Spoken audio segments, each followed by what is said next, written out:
vamos a hablar con un economista que hace un tiempo que no habla con nosotros y que la verdad que es un placer que podamos hablar unos minutos con él. Él es un economista de la Universidad Nacional de Buenos Aires y además es el director del Instituto de Estudios para el Desarrollo Productivo y la Innovación de la Universidad Nacional de José C. Paz y se llama Ernesto Matos. ¿Qué tal, Ernesto? Marcelo Aymar te saluda, ¿cómo estás? Muy bien, Marcelo, ¿cómo andan por ahí? Bien, bueno, gracias por esperarnos unos minutitos, pero hoy estuvimos con algunos problemitas técnicos y bueno, no es lo ideal, pero bueno, te pido disculpas por esos minutitos que te tuvimos ahí en espera. Ernesto, pensaba ayer en cómo estructurar una de las primeras preguntas de esta entrevista y no quería ir a algo específico, sino también poder preguntarte y que vos puedas describir. Yo recién comencé el programa y decía que si hay algo de los anuncios de Luis Caputo en la presentación de sus políticas económicas, es que no hay ningún tipo de balance o de búsqueda de algún balance o de algún equilibrio con los sectores más poderosos de la economía argentina, que podríamos decir, bueno, los sectores agroexportadores, los formadores de precios, aquellos empresarios que se mueven en un mercado oligopólico con su producción o con sus producciones, y a ellos no se les está pidiendo, no quiero ser tajante, pero digo, si no es nada, es casi nada, y todo lo que recae fuertemente es en sectores que tienen que ver con clase media, media baja, ni hablemos de los trabajos que llevan adelante personas de manera informal, jubilados, pensionados. Entonces lo que quería era que vos me pudieras describir, una vez conocidas estas primeras medidas de Luis Caputo, ¿cuáles podrían llegar a ser las políticas que cuando vos escuchaste estos anuncios dijiste, sí, está bien, está desequilibrado, está desbalanceado, pero qué podría ser como algo parecido a lo que en su momento fue el aporte solidario en la pandemia? Y ver si en esta pregunta vos podés llegar a encontrar algo que por lo pronto no van a hacer, que es cómo intentar equilibrar este plan económico de medidas de Luis Caputo. Bueno, el plan económico tiene objetivos sociales, digamos, ¿no? Se traza a través de metas económicas y que van a estar delineadas en el presupuesto.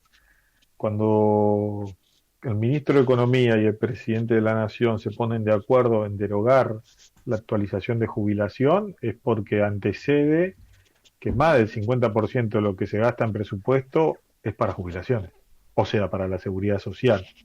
¿Qué quiere decir esto? Que de esa seguridad social se trazaron seleccionar a determinadas personas que están registradas. Las que no están registradas seguirán no registradas y no serán alcanzadas por ninguna medida. Entonces, la propuesta de derogar esa actualización, que pegan los jubilados, son 5 millones de personas, estamos hablando de jubilaciones que en muchos casos son de 110.000 pesos. Estamos con una canasta de pobreza de 400.000. Sí. Entonces, la medida a eso, si le sumás que devaluar implica un aumento, una aceleración en el aumento de precios, es como que viste un incendio y agarraste un bidón de nafta y le tiraste más nafta. Sí.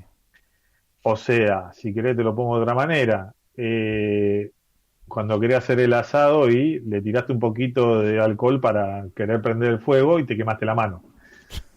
Esto es lo que va a pasar, digamos, ¿no? O sea, los que van a ser los caídos, estamos hablando de jubilados, de menores de 6 años, estamos hablando de que este impacto en términos sociales de la política económica, porque acá no hay que entenderlo de otra manera, ¿eh? Y te voy a dar otro ejemplo después para que lo entendamos a quién estamos favoreciendo. Pero ese impacto va a ser, esto ya lo vimos, jubilado diciendo al farmacéutico, para que todo nos quede claro, ¿qué pastilla compro para no morirme? Y en el caso de los chicos, menores de 6 años, cuando digo una madre en el sentido de que, bueno, que por ahí a veces muchos de los casos se hacen más cargo de los hijos, a veces los hombres se van, se rajan de la casa, tenga que mirar a su hijo y tenga que dejar de comer si tiene algo para darle de comer. Sí. Si no, ir a un comedor. Y ahí esperar la angustia de si va a quedar algo en el comedor. Entonces, eso es lo que tomaron como decisión esta semana. Ajustar a los más débiles. Un presidente dijo, fuerte con los débiles, débiles con los fuertes. ¿Por qué te digo esto último? Porque la medida de compensar, yo lo voy a decir de esta manera, aunque muchos colegas no están de acuerdo, pero estatizar la deuda a los importadores, dándole un bono a 5 años con una tasa de interés del 5% en dólares. Sí, el BOPREAL. Te iba a preguntar sobre el BOPREAL, ¿qué es lo que estás hablando técnicamente? Es el BOPREAL, este bono que lanzan. Sí, decime. Está destinando recursos que va a generar la economía en su conjunto, trabajo, capital y tierra, para favorecer la importación de 3 sectores. Industria, que tenemos que ver ahí adentro qué quiere decir industria manufacturera, petróleo y minería, que recibieron un aumento esta semana, y comercio, minorista y mayorista, que cuando vos vas al 11 decís, tantas cosas son necesarias. Claro. Uno puede entender una mochila, una tela, pero uno tiene que caminar al 11 para darse cuenta que hay cosas que son innecesarias, que no sé para qué las importan, pero bueno, esa es otra discusión. Pero ahí vos tenés 46.000 millones de dólares que encima, como dicen algunos que estoy escuchando, no es deuda contra un banco o contra otra empresa tercera. Sí. Es deuda de una empresa que está acá con su misma empresa en el exterior. Es como si vos le prestaras plata a tu hermano. Pero Ernesto, ¿cómo puedo tratar de explicarlo? Porque es muy entendible para mí y para vos. Ahora, lo que no puedo llegar a comprender es cómo, dando estos anuncios, ellos no se dan cuenta que llevan a la sociedad a una situación de extrema tensión social, que encima esto viene con los anuncios de quedate en la vereda de Patricia Bullrich y no llegues a bajar a la calle, y saber que en lo que tiene que ver con la búsqueda de esta palabra de moda que se dice tan fácilmente de gobernabilidad, está yendo hacia el choque ante mayorías que ellos presumen que van a quedarse tratando de ganar menos o teniendo problemas de cómo consiguen su sustento en cuanto a búsqueda de alimentos, y piensan que no van a hacer nada. Bueno, eso es lo que me cuesta comprender, porque en realidad, a ver, entiendo que, Luis Caputo es licenciado en Economía, son personas que han tenido otras experiencias, de hecho, en el mismo macrismo, y vuelven a la misma circunstancia pensando que están como estirando una soga, que es muy preocupante de estirar esa soga, porque cuando se cortó y ya está. Sí, lo que pasa es que para ellos el modelo en la cabeza es este. Es como si vos le dijeras, tratar de explicar a un mecánico que el problema del motor es por otra cosa y el tipo tiene años. Bueno, pero tiene años de un mismo manual. Este es el gran dilema acá, porque que te justifique tuvo 15 minutos tratando de justificar por el déficit fiscal y después hizo anuncio de 4 minutos. No se le entendió nada. Y los que entendieron algo tampoco lo comprendieron. ¿Por qué? Fíjate, el déficit fiscal es la suma del déficit financiero, que son los intereses que vos tenés por la deuda, ejemplo FMI, que pagamos intereses, y el déficit primario es gasto menos ingresos, gasto de lo que vos presupuestás, o sea, el presupuesto nacional, menos los ingresos. O sea, si tenés ingresos, gastás todo lo que planificaste. Sí. Ahora, ellos dicen, el déficit primario está descontrolado. Yo les recuerdo que miren la oficina del Congreso, el presupuesto, que tiene una oficina de informes mensuales, del 7% del déficit primario se bajó al 3,6% en 2022. Ese ajuste entre 20 y 22 no puede explicar que la inflación llegó a 160. Claro. Porque vos me estás diciendo que el descontrol del gasto, te quedaste sin ingresos y toda esa emisión fue a aumento de precio. Falso. Claro. Y por más que lo ajusten el gasto, que quieren llegar a cero, a ese déficit primario cero, te van a quedar los intereses de la deuda y la suma de los dos te va a dar siempre 5 puntos del PBI. Entonces, ¿qué te van a decir después de eso? Bueno, seguimos con 5 puntos, el plan no funcionó, tenemos que seguir ajustando. Y ya no va a haber nada que ajustar. Están haciendo un artilugio técnico que nadie entiende, salvo lo que estudian economía, parece. Pero digo, es muy simple. Ellos están, de alguna manera, diciendo una soncera para justificar algo que no pasó. ¿Había problemas sociales? Sí, teníamos salario desfasado, algunos este año empezaron a perder más de 5 puntos, los asalariados no registrados, que es la economía informal, que es la mayoría de la gente, 30%, 40%, digamos, venía perdiendo 50 puntos ante la inflación. ¿Teníamos problema de empleo? Sí, había empleo precario, eso seguro, pero eso no te lleva a ajustar el gasto social. Quería registrar a la gente. Quería hacerte una consulta, Ernesto, porque el otro día vos hablabas también de, bueno, él está todo el tiempo con lo de déficit fiscal, y dice, no, ustedes nos quisieron como confundir que esto es inflación, deuda y dólar. Bueno, todo esto que vos estabas explicando tiene que ver con que no solamente es déficit fiscal, y en relación a un país que para esas ideologías, para el ministro, para el actual presidente, creen que es como el lugar a donde hay que ir, que es Estados Unidos, no solamente desde una alianza política, sino también admirando su economía y su desarrollo en lo que tiene que ver con el libre mercado.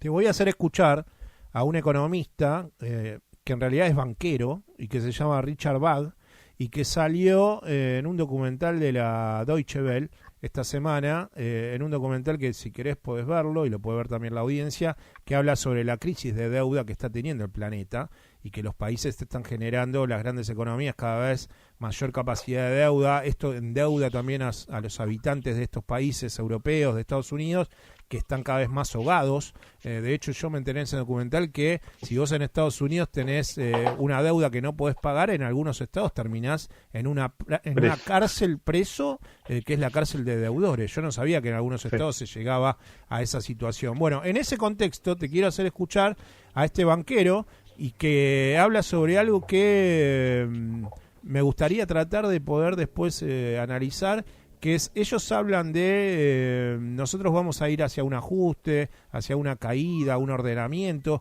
pero se olvidan que eso también se lleva puesta la recaudación. Entonces, en relación a eso, quería hacerte escuchar eso y después que reflexionemos sobre esta palabrita que es la caída de recaudación que tendría el Estado argentino. Cuando el gobierno cobra impuestos a los ciudadanos, se traduce en que la gente puede gastar menos. El gobierno usa el dinero para pagar la deuda en lugar de invertir. La cuenta es sencilla. Las personas que pagan impuestos gastan menos mientras el gobierno gasta lo mismo. La producción económica se reduce. Entonces los impuestos que se utilizan para pagar deudas reducen el PBI y el efecto es el contrario al deseado. Bueno, estoy de acuerdo con lo que dice Richard, no sé vos, Ernesto, pero lo que tiene que ver es con que, bueno, en definitiva ellos dicen, bueno, hay que tratar de ordenar, de bajar, y se te cae la recaudación, o sea, porque vas hacia una economía recesiva. Y sí, es un muy buen documental, lo estaba viendo la otra vez, y sí, pero esto es parte de esa desregulación. Por eso a veces yo creo que es un momento en el que tenemos que recuperar la historia. Yo me acuerdo que entre 2003 y 2015 Felipe Piña era un rockstar y el Feynman bueno, digamos, ¿no? Y hoy, estos últimos 8 años, no apareció nada. O sea, que pongan relevancia este tipo de temas que son temas de discusión mundial, digamos. La desregulación financiera que inicia en los 70 está hoy más fuerte que nunca. Y el negocio es muy simple. Toto Caputo y todo ese grupo ya lo hicieron una vez. Ellos trabajan para determinados bancos extranjeros, digamos, ¿no? Deutsche Bank, o sea, Nomura, un banco japonés, digamos, ¿no? Sí. Santander. Van, se dan vuelta, son gobiernos financiados por sectores privados que por ahí tienen la posibilidad de endeudarse afuera o no, y que conocen a estos mismos banqueros. Y lo que hacen es, soy candidato, voy de gobierno, bueno, tenemos que emitir deuda, el déficit descontrolado, no tenemos nada, no hay plata. Claro. La tenemos que sacar afuera porque no tenemos ahorro interno. La gastaron toda, la pulverizaron. El peso no vale nada. Bueno, van afuera, van a los mismos bancos donde ellos trabajaban y le dicen, decile a tus inversores que vamos a colocar un título de deuda con jurisdicción Nueva York al 3,4. ¿Cuánto está dando el Tesoro norteamericano? 2. Nosotros lo colocamos a 3,4. Se animaron a colocarlo al 7, te digo, pero para ser un poquito más benévolo. Más patriótico, Ernesto. más patriótico. Entonces, agarran y le dan esos papeles a ese banco, el banco se da vuelta y le da al plomero italiano, al verdulero norteamericano, agarran esos fondos, se lo prestan a la Argentina, y por esa transacción el banco se queda con el 1%. Acordate que la LELIQ la querían cambiar por deuda, todavía no lo confirmaron, son 6.000 millones de dólares. El 1% o 2% de esto son 120 millones de dólares. Ni vos ni todo tu equipo que estamos acá nos dan los años para juntar 120 millones de dólares. Entonces, imagínate que eso es un trabajo de 2 meses. Claro.